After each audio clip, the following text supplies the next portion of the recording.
আজকে আমি গিয়েছিলাম বাংলাদেশের শেষ সীমান্ততে। বাংলাদেশে বলে পদ্মা নদী আর ইন্ডিয়ায় বলে গঙ্গা নদী। তো হ্যালো গাইজ, আসসালামু আলাইকুম। আজকে আমরা সকাল সকাল বেরিয়ে পড়লাম ঘুরতে যাওয়ার জন্য। তো আমরা যাচ্ছি বাংলা বাজার ও বাংলাদেশের শেষ সীমান্তে।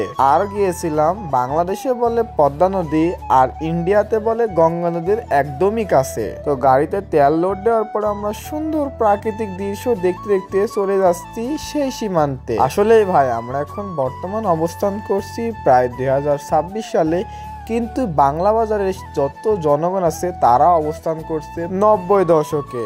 বাংলা বাজারে কোনো উন্নতি নাই বললেই চলে। আমরা গিয়েছি সুন্দর প্রাকৃতিক দৃশ্য দেখতে দেখতে মাটির রাস্তা দিয়ে। আসলে বাংলা বাজারের দিকে কোনো পিচ রাস্তাই নাই। এখন আমরা যে রাস্তার উপর দিয়ে যাচ্ছি সেই রাস্তাতে কিন্তু বৃষ্টির সময় কিন্তু এগুলো ডুবে থাকে পানিতে। আর এখন বর্ষাকাল নাই, এজন্য কিন্তু আমরা যেতে পারছি। ভিডিওটা অনেক বড় বলে পার্ট 2 এর জন্য অপেক্ষা করুন।